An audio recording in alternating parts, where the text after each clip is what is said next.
Queridos apsinos y apsinas, bienvenidos a su programa Asesoría a su alcance. Una vez más estamos de la mano con ustedes con este tema del incremento por costo de vida, la fórmula de pago y algunos casos particulares, porque APSE nos representa. Muy buenas tardes, compañeros y compañeras. De verdad que es un gusto estar con ustedes compartiendo esta tarde uno de estos temas fundamentales que la afiliación nos ha estado consultando, que es parte de una realidad y no podemos olvidar que, bueno, es a fines de marzo y a principios de abril donde se da un pago de manera parcial, ¿verdad?, del monto del costo de vida, que corresponde a los años 20, 21, 22 y 23. La realidad de este retraso, el incumplimiento genera un gran malestar que nos lleva el miércoles pasado a una gigantesca manifestación que además no solamente se manifiesta por este tema del incumplimiento del costo de vida, sino que además de otros pagos que tenemos retrasados desde hace bastante tiempo, porque estos incumplimientos no los podemos normalizar. Y bueno, ante esta situación, y como este programa busca responder estas preguntas y estas consultas de compañeros y compañeras afiliadas, hoy contamos con la presencia de nuestro compañero Ricardo Vindas Valerio, quien es asesor de APSE, y que hoy nos va a explicar con sus ejemplos muy cotidianos, muy reales, ¿verdad?, para que nosotros podamos tener una comprensión de cómo se calcula el costo de vida para este pago específicamente, y otras muchas preguntas que los compañeros nos han estado haciendo. Entonces les damos la bienvenida. Ricardo, muchas gracias por estar acá con nosotros hoy. Bueno, muy buenas tardes, como siempre, un gusto estar aquí, poder compartir y poder explicar cuál es el contexto de este pago que, como bien indicas, data del 2020, estamos hablando ya hace más de 4 años, y que conllevó por su incumplimiento a esta manifestación del pasado miércoles. Entendemos que aún hoy hay muchas dudas, muchas consultas de si se aplicó correctamente, qué incorporó y quién no incorporó ese pago, y creo que es un poquito lo que queremos conversar el día de hoy. Y es que así nos dicen los compañeros, Ricardo, a unos les pagaron un monto, a otros les pagaron otro, y la gente necesita entender por qué le están pagando lo que le están pagando, y por eso este esfuerzo, digamos, en el área muy técnica para tratar de comprender cómo se calcula este pago del costo de vida, qué incluye, quiénes están excluidos de este pago, etcétera. Entonces vamos a iniciar con una serie de preguntas que hemos preparado, y la primera, tal vez para contextualizar de qué se trata este costo de vida, este pago del costo de vida, cuál es el marco legal, digamos, que tiene para poder tener esa comprensión. Ok, bueno, he preparado una presentación para guiar un poquito la visualización de parte de las personas que nos acompañan.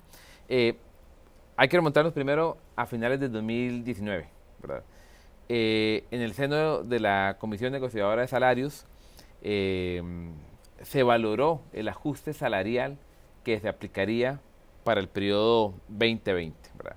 Y eso genera que el 17 de diciembre de 2019, se publicara el decreto 42-121, el cual autoriza el aumento salarial para el año 2020, ¿verdad?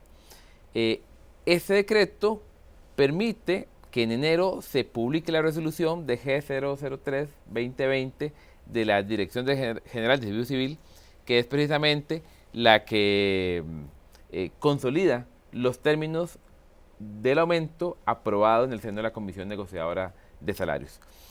Lo relevante de este aumento es que es un aumento nominal, ¿verdad? Lo que se aprueba es un aumento de 7.500 colones sobre el salario base de todos los y las trabajadoras, y que se adicionan montos adicionales, valga la redundancia, a los puestos de menor rango salarial. ¿Qué quiere decir esto? Que aquel puesto que esté dentro de la escala salarial, por ejemplo, en el nivel 1 o hasta el nivel 55, se le va a reconocer los 7.500 colones más 1.250 colones adicionales. Es decir, su aumento total son 8.750 colones. Esto queda vigente, repito, en enero del 2020. En un año regular, como pasaba hace mucho tiempo cuando teníamos aumentos salariales, esto implicaba probablemente que en marzo, abril, mayo en promedio en el MEP, estaríamos recibiendo ese aumento. Sin embargo, el 6 de abril de ese mismo año, el 2020, a la luz de la pandemia que enfrentamos ese año, el gobierno publica el decreto 42.286, ¿verdad?, que suspende temporalmente ese aumento salarial. De entre otros objetivos, entendiendo la complejidad que fue atender esa pandemia y con ello poder orientar recursos públicos para su atención. Entonces lo que hace este decreto es suspenderlo temporalmente, quiere decir que no lo está anulando, lo está suspendiendo para que una vez superada la alerta, el estado de emergencia que fue declarado al país en el seno, repito, de la pandemia, en el contexto de la pandemia, pudiese así pagarse, ¿verdad? ¿Qué pasa, sin embargo, posteriormente? En el 2022, específicamente en octubre del 2022, el gobierno, ya una vez derogado el estado de emergencia, publica el decreto 43.732, que a diferencia del anterior, deroga el aumento. Es decir, indica que ya no procede ese reconocimiento. Sin embargo, y eso lo menciona el artículo primero, ¿verdad?, donde lo leo textualmente, dice derogar los decretos 42.121, ¿verdad?, que es el que hace origen al pago del ajuste salarial en el 2019, y el decreto 42.286, que, como acabamos de ver, se publica en abril del 2020, suspendiéndolo. Entonces, los elimina y dice que no procede ese pago. Sin embargo, en el artículo 3 indica que el aumento tiene que pagársele a aquellos trabajadores que estuvieron nombrados en ese lapso de tiempo, es decir, dentro de enero 2022 y hasta enero 2020 hasta octubre 2022, por los derechos adquiridos que estos trabajadores y trabajadoras obtuvieron, ¿verdad? Bueno, pero entonces ahí tenemos el primer problema, Norita y Ricardo, porque nosotros somos del criterio que no puede ser hasta octubre del 2022, es decir, ¿por qué? Algo antojadizo, porque ahí es donde se elimina, ¿verdad?, como lo estás diciendo vos, la posibilidad para que las personas que entran después de octubre del 2022, y hasta el 9 de marzo del 2023, se les niegue ese derecho, ¿verdad?, aunque sea un derecho parcial, porque no podría ser el mismo monto, igual que los que comenzaron desde el 2021, nuestro criterio es que sí les corresponde ese pago, y así lo textualizamos en nuestra demanda que está en el Tribunal Contencioso Administrativo, y por eso es que nuestra demanda sigue vigente. No es cierto, como contestó la Procuraduría, ¿verdad?, que la demanda ya no tenía interés actual porque el MEP iba a pagar eso, ¿verdad?, a todos los funcionarios en el mes de marzo, ¿verdad?, que total que no fue a todos el mes de marzo, total que todavía quedan algunas personas pendientes por las que estamos trabajando, por supuesto, y tiene que contestarnos también parte, ¿verdad?, de lo que nosotros mantenemos, que es que esas personas, aunque sea de forma parcial, se les debe de reconocer ese incremento por costo de vida. Correcto. Y precisamente como lo menciona, eso es un proceso que está ahorita en la vía administrativa, ¿verdad?, en la vía legal, y habrá que resolverlo. Hoy por hoy lo que el decreto nos indica es que esas personas que comenzaron a laborar a partir de octubre 2022, no se les reconoció el salario. Es decir, si Ricardo Vindas entró el 1 de noviembre del 2022, no tiene derecho a ese aumento, ¿verdad? Así se lo indica.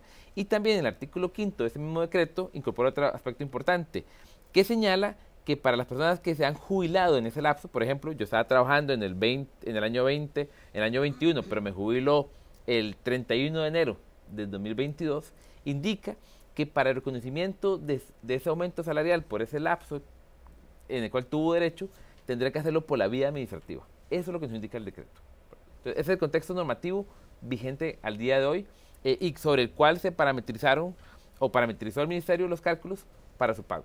Claro. Tal vez aquí es importante esta segunda pregunta, y es qué pasa con ese reclamo administrativo de los jubilados y pensionados para el pago del costo de vida. Bueno, vamos a ver, Norita, tal vez si me permites.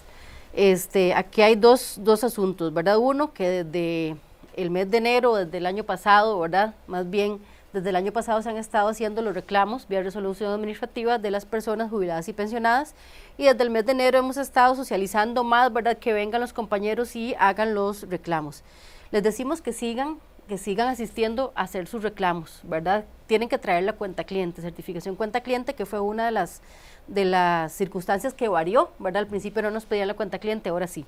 Sin embargo, el 2 de abril, ¿verdad? Un día antes de nuestra manifestación masiva, nos llamaron a la coalición sindical. Estuvo presente el ministro de Trabajo, el viceministro de Trabajo, la ministra de Educación, que por primera vez estuvo presencial, ¿verdad?, una reunión con la coalición este año.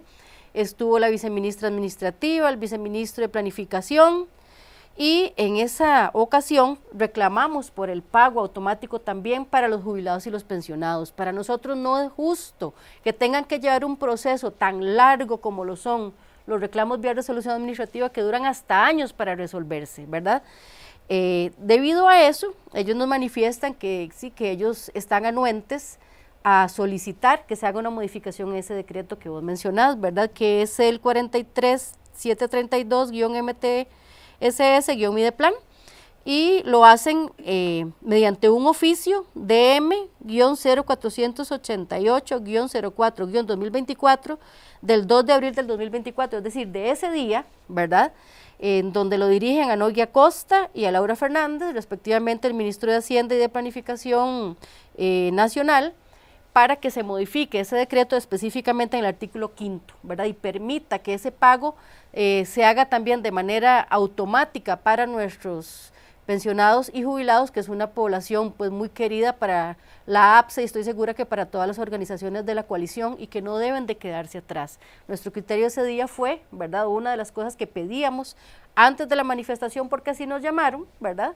Y posiblemente la intención era que no fuéramos a la manifestación, pues por dicha estuvieron anuentes a que se envíe la solicitud, ¿verdad?, del pago automático para esta población. Ahora bien, apenas es la solicitud a los ministerios que tienen que ver, ¿verdad?, con este proceso de autorización y de pago. Obviamente estaremos vigilantes y pediremos en la próxima Junta Paritaria de la semana entrante que nos den los avances sobre cada uno de los procesos que nos ofrecieron, ¿verdad?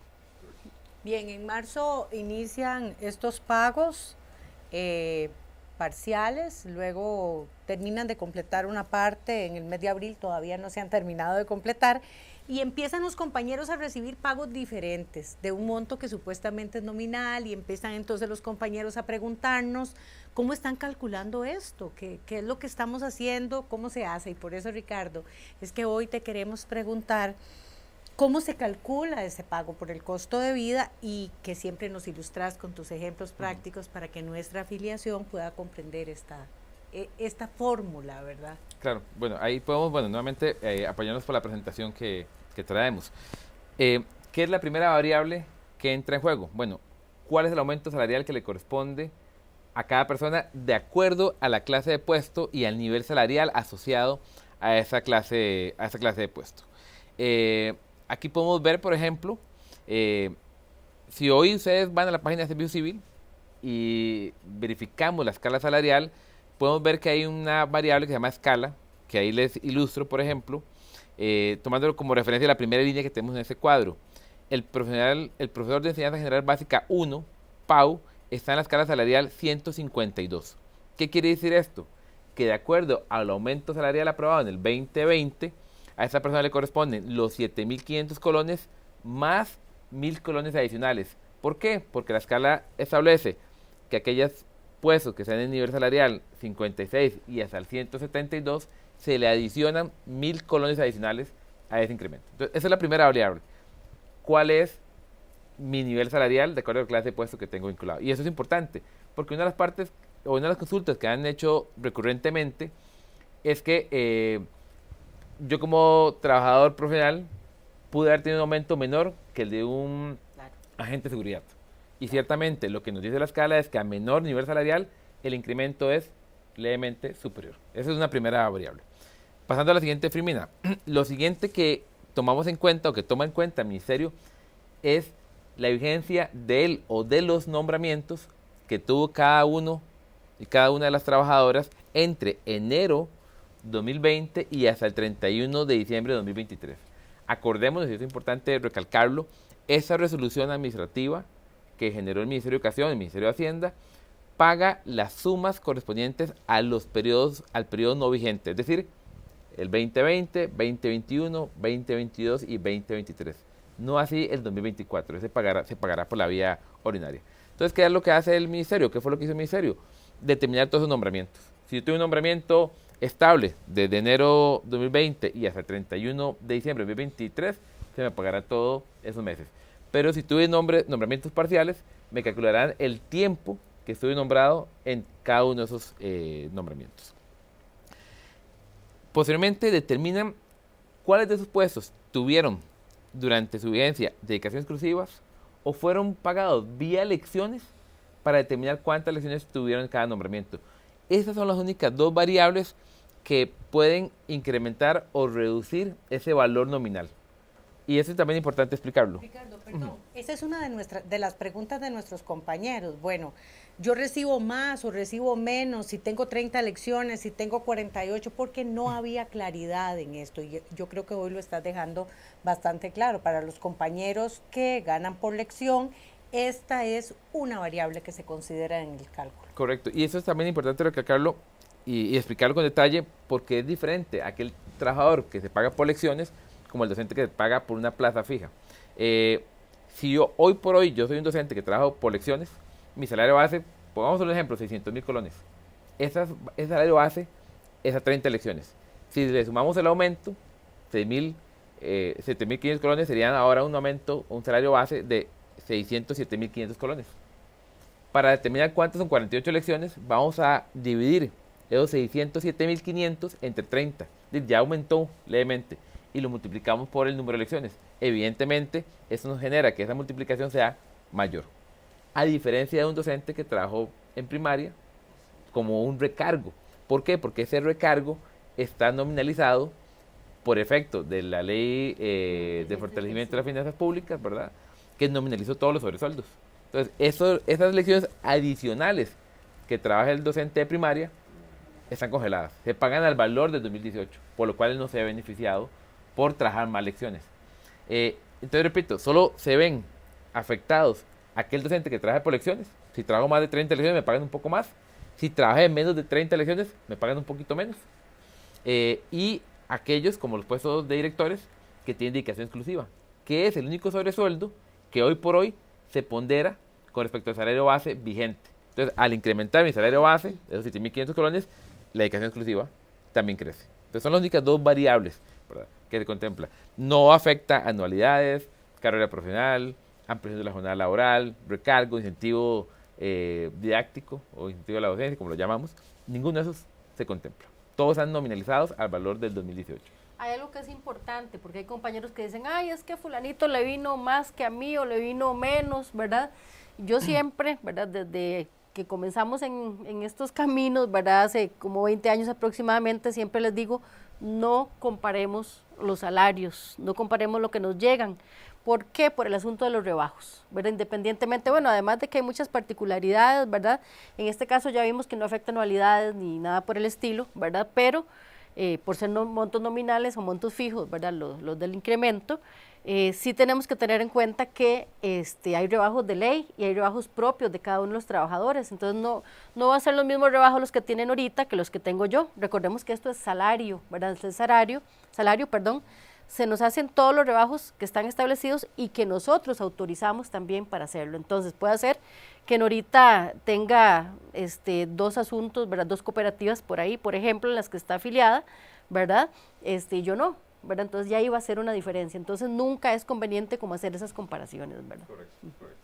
Y el otro factor que suma en esta estimación es el efecto que ese aumento salarial tuvo que haber generado sobre el aguinaldo y sobre el salario escolar, ¿verdad? Eso quiere decir que este aumento que recibimos en marzo, abril, que alguna gente tendrá pendiente de recibir, contempla los efectos del aguinaldo y del salario escolar, ¿verdad?, de los periodos 2020, 2021, 2022 y 2023. Entonces, básicamente son todas las variables que contempló el ministerio para generar el cálculo.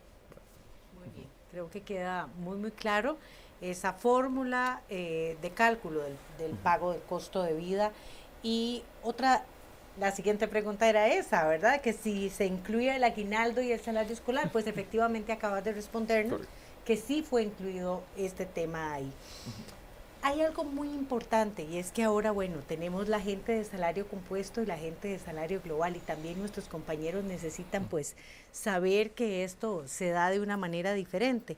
¿Qué pasa entonces con esos trabajadores que tienen salario global o bien esos trabajadores que empiezan, que son nombrados después de octubre del 2022? Okay. Hay que llegar a esa pregunta, ya la tenía prevista, porque aquí he comprado otros considerandos que son fundamentales también tener en cuenta, ¿verdad? Y tal vez comienzo con el punto 2 de la siguiente firmina. Como bien lo indicamos, en octubre de 2022 se publica esa resolución, ese decreto, perdón, que deroga el aumento, ¿verdad? Que bien, como lo mencionaba Viviana al inicio, bien, el AF se presentó un recurso contencioso, está en proceso, no tenemos resuelto. Pero hoy por hoy, cualquier trabajador que haya sido nombrado o que tuvo su primer nombramiento a partir de octubre del 2022 y hasta marzo 2023, 8 de marzo específicamente, que es cuando ingresa la forma de pago de salario global, esta persona no tiene derecho al aumento salarial. ¿Por qué? Porque ya está derogado ese aumento. Entonces, si a Ricardo Vinda lo nombraron, como mencionaba antes, en noviembre de 2022, hoy por hoy, él no tuvo ese aumento y por consiguiente, a finales de marzo ni ahorita va a ser sujeto de ese pago, ¿verdad? Condición similar pasa con el caso de los trabajadores de salario global, ¿verdad? Aquel trabajador que ingresó por primera vez en el sector público a partir de marzo 2023 entra por un régimen nuevo, ¿verdad? El salario global no estaba nombrado al momento que se dio el aumento salarial en el 2020 y por consiguiente tampoco es sujeto de ese pago. Son dos escenarios, dos grupos de puestos, de trabajadores que no van a recibir o que no recibieron recursos por concepto de este ajuste salarial. Hay otro tema que nos está haciendo ruido en estos días y es la incorporación del aumento del costo de vida en la acción de personal. Entonces queremos hoy decirles a nuestros afiliados por qué ese aumento no está, cómo funciona eso. Okay. Eso es un poquito lo que comentábamos anteriormente. La normativa lo que dice es que durante el año en curso el gobierno puede pagar lo que son salarios ordinarios. Es decir, el gobierno puede pagar todo lo que son salarios de 2024 por la vía ordinaria. Si tiene deudas, cuales sea, de periodos anteriores, tiene que pagarlo por la vía extraordinaria, llámese una resolución administrativa. Entonces, ¿qué fue lo que acabamos de recibir?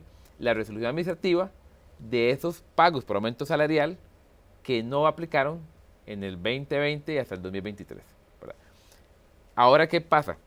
Nos deben los aumentos salariales del 2024 y eso tiene que hacer por la vía ordinaria. Quiere decir que primero debe de aplicarse una acción de personal para que se vea reflejado en el sistema, que el sistema detecte que hay ese aumento salarial y que se pague retroactivo desde enero, 1 de enero del 2024. Ahora bien, hoy por hoy está pendiente una parametrización en el sistema de pagos del Ministerio de Hacienda, llámese Integrado 2, para ese rubro. Porque hay que contemplar un esfuerzo que tendrá que hacer Hacienda, que no, por lo menos, y me corrigen si estamos equivocados y hay una observación, hoy no tenemos mapeado de cuándo se hará ese ajuste.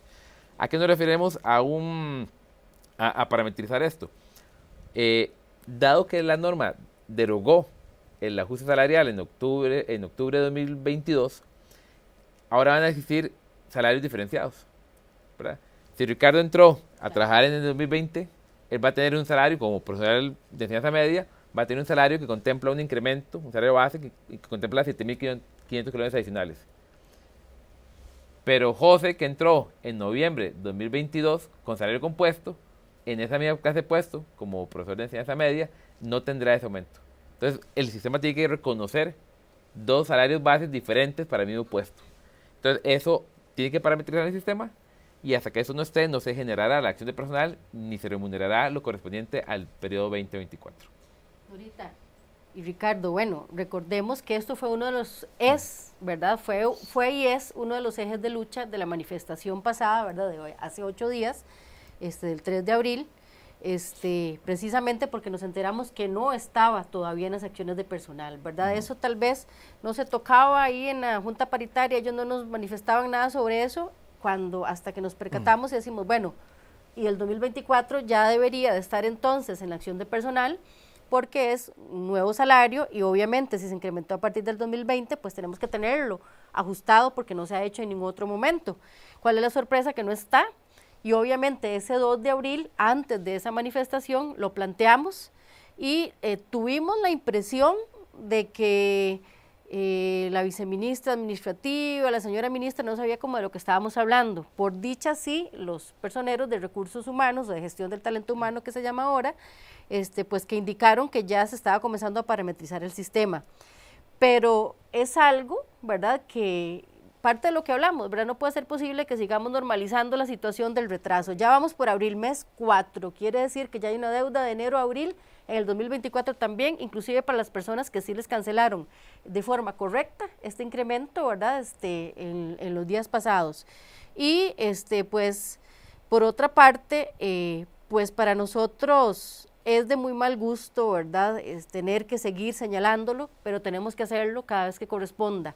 Y esperemos el avance, ¿verdad?, en la próxima reunión de Junta Paritaria, como les comenté, porque no puede ser posible que esto se vaya dejando y que dentro de un año, como se los dijimos en esa reunión a todos los personeros que estaban ahí de los diferentes ministerios, nos veríamos nosotros en la misma y estaríamos otra vez organizando una manifestación, posiblemente una huelga, ¿verdad? Entonces, obviamente, si hay que hacerlo, se hace, pero no es la idea es que se pague cuando corresponda, bueno, ya no se hizo cuando corresponde, entonces que se pague lo más pronto posible, se haga efectivo, que ellos mismos cumplan con su palabra.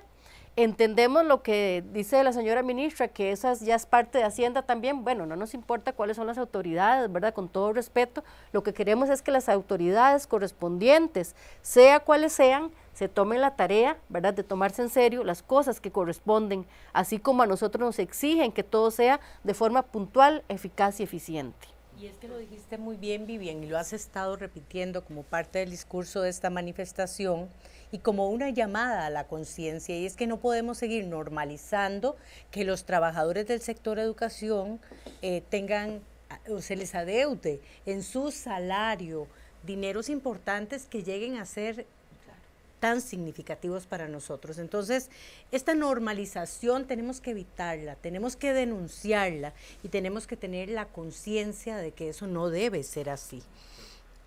Hay otra pregunta que tenemos por aquí y tal vez como para resumir, ¿quiénes quedan excluidos entonces de ese pago del costo de vida? Ahí, bueno, si vamos a tal vez responder la pregunta y me gustaría también mostrar algunos ejemplos para ver ya monetariamente de cuánto estamos hablando. Pero como lo contaba anteriormente, ¿quiénes quedan excluidos?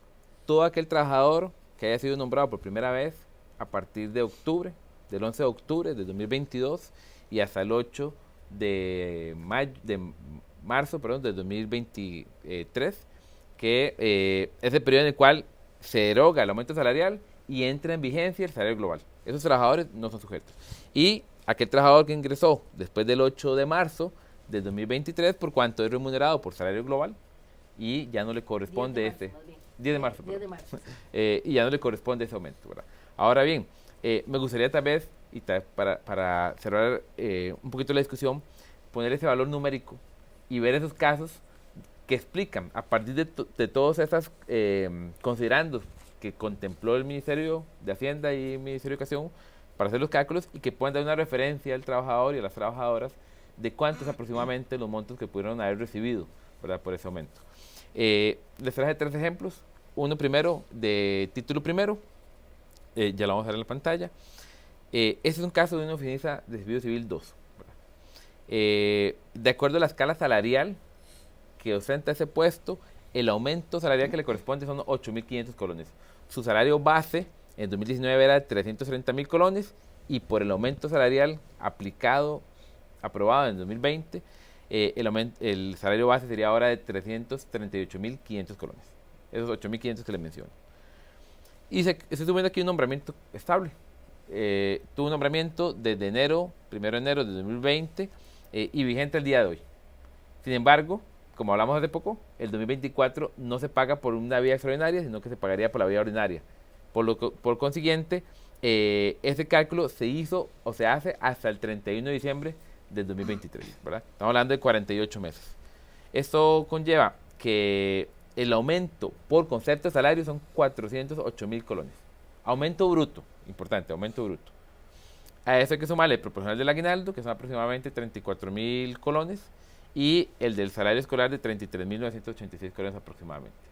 Eso da un aumento total bruto de 475.000 colones aproximadamente.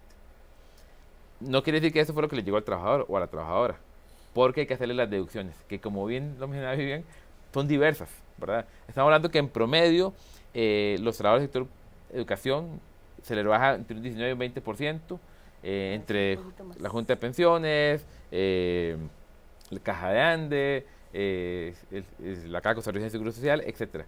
Pero muchas veces tenemos otras deducciones, créditos, cooperativas, etc. Entonces habría que hacer esas reducciones específicas de cada trabajador o trabajadora. Pero en este ejemplo son aproximadamente 475.000 colones lo que recibe el trabajador por el aumento entre el 2020 hasta el 2023, incorporando el efecto del aguinaldo y salario escolar. Un segundo ejemplo es de título segundo. Y aquí lo que he tomado como referencia es un docente que tuvo diversos movimientos. Ese docente comenzó como un profesor de enseñanza técnico profesional en primaria, como un VT5, es remunerado por una plaza, ¿verdad? En este caso, el aumento salarial es de aproximadamente, es de 8.000 colones por la escala salarial, la primera línea que estamos viendo, ¿de acuerdo? Y ese nombramiento rige desde el 1 de febrero de 2020 y hasta el 31 de enero de 2021, ¿okay? En el 2021 le hacen un ascenso como profesor de enseñanza técnico profesional de tercero y cuarto ciclo. Ahí es pagado por lecciones. Y ese año, hasta agosto del 2021, ostentó 35 lecciones. Entonces, no solo va a tener ese aumento de 8.000 colones, que corresponde a 30 lecciones, sino que hay que ponderarle el incremento de esas 5 lecciones adicionales que tiene el trabajador.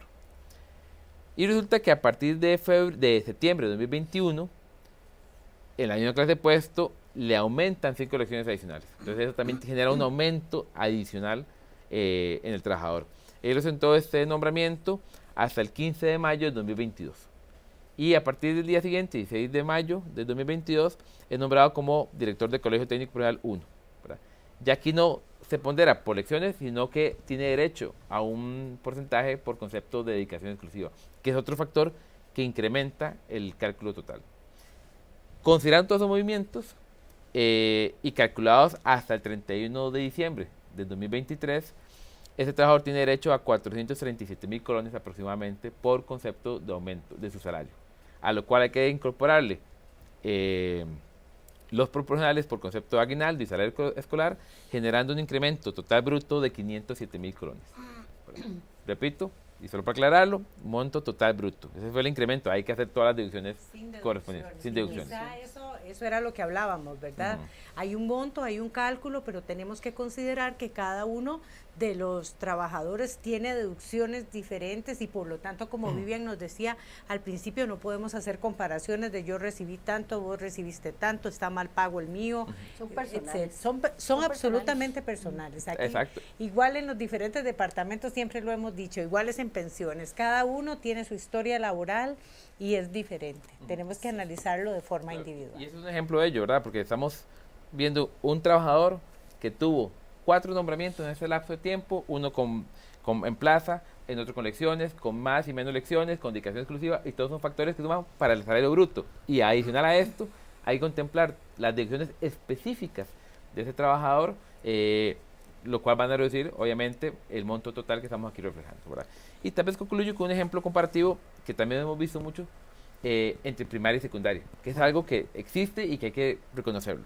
¿Por qué? Porque el docente de primaria lo nombramos en una plaza, ¿cierto? Entonces resulta que el primer cuadro que ustedes están viendo es un profesor de enseñanza técnico profesional de primaria, VT6. Ese trabajador, aunque hubiese laborado más de 30 lecciones, las lecciones adicionales se pagan como un recargo, como ampliación de su jornada laboral. Y las mismas, al ser conceptualizadas como recargo, están congeladas. Se pagan al valor del 2018, tal y cual lo establece la Ley de Fortalecimiento de las Finanzas Públicas. Por consiguiente, su aumento básicamente es el monto nominal, que en este caso, de acuerdo a la escala salarial que él tiene, es de 7.750 colones mensuales por la totalidad de su nombramiento. En este ejemplo, tomé un nombramiento estable desde enero de 2020 hasta diciembre de 2023. le da un incremento total bruto de 433.000 colones, ya incorporando el efecto de aguinaldo y salario escolar. Si lo comparamos con el mismo profesor, pero laborando en secundaria, y en este ejemplo, laborando 40 lecciones, el hecho que trabaje 10 lecciones adicionales a las que referencia el Servicio Civil en su escala salarial, genera que el aumento total que este docente de secundaria perciba sea de 578.000 colones. ¿Por qué? Porque, como les menciono, se incrementa porque laboró más de las 30 lecciones de su salario base, y eso le da derecho a un aumento salarial bruto mayor. Son diferencias que existen y que explican en cierta forma esas dudas que los trabajadores y trabajadoras han planteado de percibir montos monetarios diferentes entre ellos. Claro que sí. Muchísimas gracias, Ricardo. Creo que nos queda muy claro, muy clara esta información que nos has dado. Y ahora vamos a una sección donde extraemos de nuestras redes sociales preguntas de nuestra afiliación, y esta pregunta nos la hace Pau VP y nos dice: como sindicato, ¿qué acciones se están tomando para que el gobierno incluya de forma efectiva el reajuste por costo de vida en las acciones de personal y poder recibirlo cada quincena como corresponde? Bueno, como lo manifestamos hace un rato, ¿verdad? Sin duda este fue uno de los ejes de lucha, ¿verdad?, para la manifestación del 3 de abril. Entonces, dentro de las primeras acciones fue la manifestación masiva que tuvimos el 3 de abril, ¿verdad?, en donde estuvimos desde la estatua de León Cortés hacia Torre Mercedes y luego hacia Hacienda, ¿verdad? Obviamente estamos viendo los resultados, o en espera de los resultados, como les indico. Desde un día antes ya existió como una especie de compromiso, que dicho sea de paso, ¿verdad?, todos los compromisos que ellos iban adquiriendo con el afán era que no nos manifestáramos, pero son simplemente expectativas y no las podemos ver concretas. Por lo tanto, no podíamos dejar, ¿verdad?, o desistir del movimiento. Entonces, el próximo paso es ver los resultados, ver los avances en la próxima Junta Paritaria y, bueno, ir haciendo los análisis según va pasando el tiempo, con la expectativa de que no sea, ¿verdad?, dentro de un montón de meses o dentro de un año, ni mucho menos, ¿verdad?, sino que lo queremos en el acto, apenas esto sea posible. La parte técnica la entendemos, sin embargo, no es algo de lo cual los trabajadores podemos responsabilizarnos, ¿verdad? Es una situación que no puede ser que si no la denunciamos no se dé, ¿verdad? No puede ser, si las autoridades están para hacer el trabajo que corresponde, burocrático, técnico, legal o lo que sea que corresponda, ¿verdad? Deben de hacerlo con anticipación y es parte de una planificación y de una organización, independientemente del tipo de institución que sea, ¿verdad? Entonces, después es cuando se dan las situaciones de que todo el mundo habla de que la burocracia, que las instituciones públicas no funcionan, y en parte tienen cierta razón, no funcionan como deberían de funcionar, ¿verdad? Entonces ahí estamos nosotros exigiendo que funcione como corresponda, que de una vez por todas las autoridades doten de recursos a lo que es la gestión del talento humano en el MEP, tecnológicos, humanos, económicos, lo que corresponda, para que una vez por todas lo hagan en tiempo y forma. Muchísimas gracias, Vivian. Y doña Rocío Castro nos pregunta: ¿lo que pagaron abarca lo que corresponde al costo de vida del 2020? Si es así, entonces, ¿qué pasa con el del 2021, 2022 y 2023? Es la pregunta de doña Rocío. Ahí me parece como aclarar dos puntos. Lo que pagaron ahorita incorpora el aumento salarial que se aprobó en el 2020, con su efecto retroactivo en el periodo desde enero de 2020 hasta el 31 de diciembre de 2023.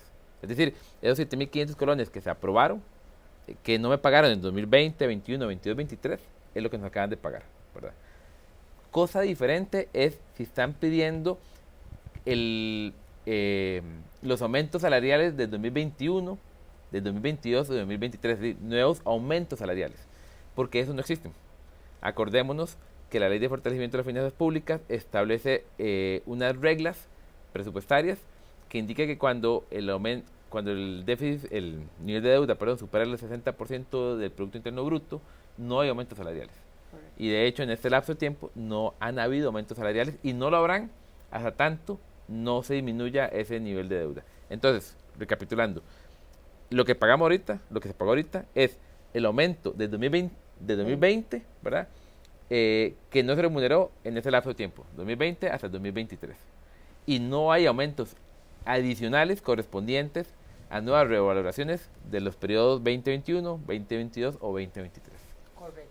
En otras palabras, el salario ha estado congelado desde esa fecha, ¿verdad? El último incremento que hubo, y se acaba de hacer efectivo a la mayoría de los trabajadores fue el del 2020, ¿verdad? Del 21 al 23 ha estado congelado y lamentablemente el 24 también. Sin embargo, quiero aprovechar para manifestar que ese 2 de abril, en esa reunión, APSE planteó que se debe ya revisar los estados macroeconómicos de Costa Rica. No sabemos en este momento en cuánto está la relación deuda-PIB. Desgraciadamente, si está por encima del 60%, seguimos con el salario congelado por la regla fiscal, ¿verdad? Que debería también revisarse en el caso de educación en general.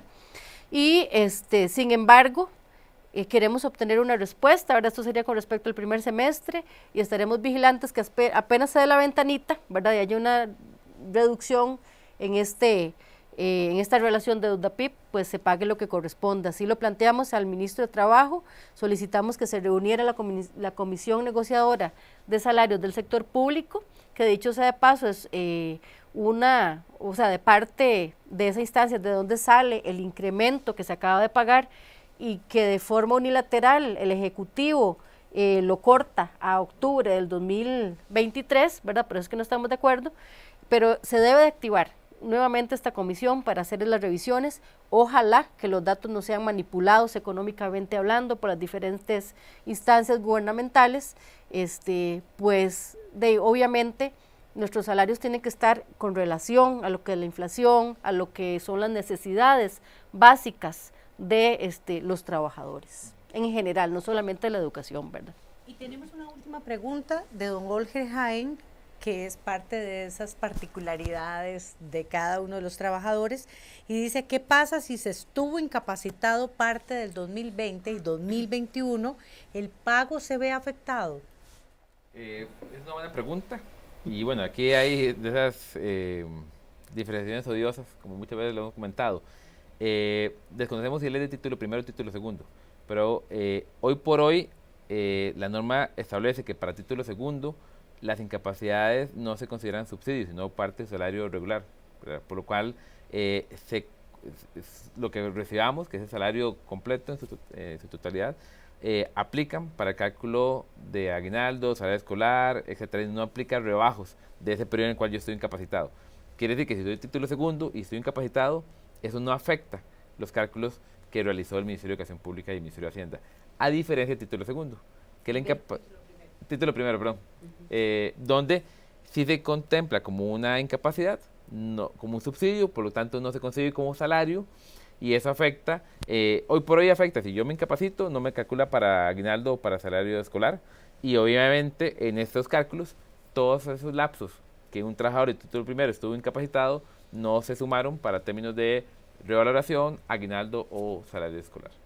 Y esto tendríamos que verlo, ¿verdad? Digamos, a nivel de APSE, en el departamento laboral se han venido recibiendo los reclamos, ¿verdad?, por no pago o por personas que consideran que el pago fue parcial. Todavía no se han hecho estas revisiones de las deducciones, que cabe indicar, el Ministerio de Educación Pública ni siquiera nos estaba recibiendo esos reclamos, motivo por el cual obviamente protesté, y el día de ayer me llamó la viceministra administrativa, doña Sofía Ramírez, indicando que le mandara los reclamos. Obviamente, ¿verdad?, no podía ser posible que no nos reciban nuestros reclamos solo porque no se hacen por medio de un formulario que ellos pues establecieron. Es importante, ¿verdad?, primero revisar, ¿verdad?, que en realidad no se haya afectado por incapacidades a nuestros compañeros del título segundo, ¿verdad?, que es como lo establece la ley. Pero también es importante aclarar que nosotros para nada estamos de acuerdo en esa diferenciación odiosa que mencionaba Ricardo, de que para el título primero sí se considera como subsidio y no se considera dentro del salario, y para el título segundo sí. De hecho, ya en otra oportunidad, porque esto sí quiero que nuestra querida afiliación del título primero lo tenga claro, hace años atrás, ¿verdad?, nosotros interpusimos un recurso de amparo por el artículo 33, ¿verdad?, la igualdad, ¿verdad?, el derecho a la igualdad, y lamentablemente la misma Sala Constitucional sigue diciendo y con estas palabras que suenan espantosas, ¿verdad? Dice, no se debe comparar lo incomparable, entonces todavía como que es más chocante para nosotros, ¿verdad? Sin embargo, es algo, ¿verdad?, que de la Sala Constitucional, desgraciadamente la instancia máxima, ¿verdad?, en este país, el tribunal más alto de este país, y forma jurisprudencia, ¿verdad? Ante este caso, desgraciadamente sí tenemos esa diferencia en la situación de lo que son los subsidios para el título primero y que no sean considerados de esa forma para el título segundo. Pero bueno, a los que podemos de este momento mantenerle esa parte del salario por medio de una incapacidad, se debe de respetar. Entonces consideramos que se deben de hacer las revisiones de los casos de este incremento para ver si en realidad se les afectó o no, y en caso que haya una afectación, pues definitivamente tendrá que haber un reclamo al respecto para su devolución. Así es. Esperamos que a doña Pau, Rocío Castro y Olga Jaén hayamos podido responder esas preguntas que nos hicieron y hayan quedado satisfechos y satisfechas. Agradecer muchísimo la presencia de Ricardo Vindas Valerio con nosotros. Gracias por las explicaciones, gracias por los ejemplos que siempre nos ayudan a ilustrar esas consultas de nuestra afiliación.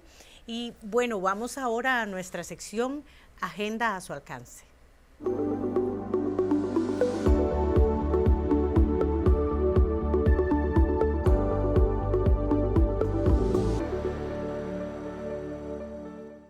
Está recomendadísimo para esta semana nuestro programa Desde la Otra Acera con un temazo, Ruta del Arroz Descarrilada.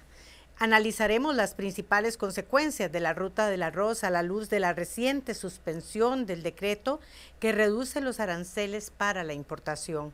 ¿Por qué los precios no bajaron? ¿Quiénes han ganado y quiénes han perdido? ¿Cuál ruta requiere nuestro país? No se lo pierda este jueves 11 de abril a las 7 de la noche por el Facebook y YouTube de APSE Informa.